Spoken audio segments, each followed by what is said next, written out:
everyone, welcome to week 5. This week we will be looking at adoption theory again, some more examination of stigma, and looking at adoption through a more current lens in the 1990s to 2000s. So first you'll start with the Mial article, Social Construction of Adoption, which examines the adoptive parent and adopted child experience and its connection to community.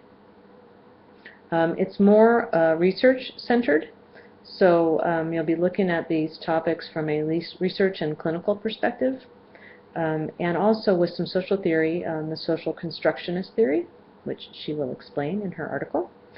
So we'll be pulling in a little bit more sociological theory in our examination of adoption.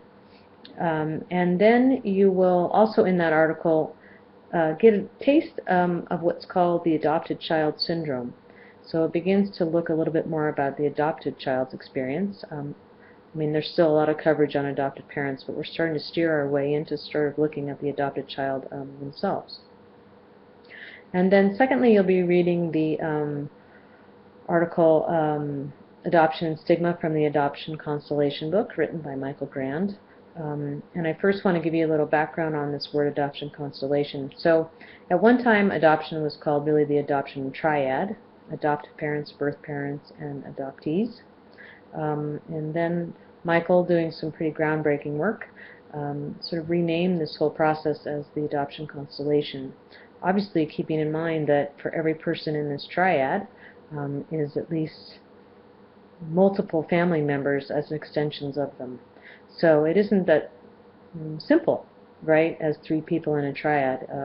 It involves lots and lots of people, closely connected to all people in the triad, and on top of the social side of it, right, which is the part that we're studying in this course. So you're going to touch on a lot of subject in Michael's chapter. It's fairly lengthy. Essentially, it's going to look at stigma and what that actually means for adopted parents and birth parents, so you'll have a little bit of repetitiveness there. But we're also going to start, he's going to start talking a little bit about foster care and that system, birth records and availability for birth parents and adoptees to find their birth families. He looks at extensions of the adopted child syndrome and identity.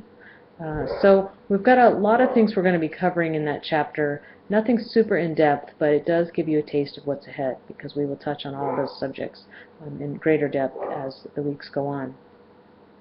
So giving you a little bit of an overview, kind of a teaser for what we have in store in the next few weeks. But again, looking at this idea of stigma and more from the perspective of the adopted child in this century. So we're getting out of the 50s and 60s and 70s and into the 1990s and 2000s. You know, starting to help you analyze how much things have changed, if there's been much of an evolution, particularly as it relates to stigma. So again, great job on the discussion boards this week. It looks like the film A Girl Like Her got you guys thinking and in looking at this subject in a different way. And narratives tend to do that, so that's why I have you watch that film. But you did a terrific job. So good job with your critical thinking skills and starting to look at things a little bit more deeply than just what's on the surface level. So anyway, if you have any questions, please be sure to email me, and I'll talk to you soon. Have a great week.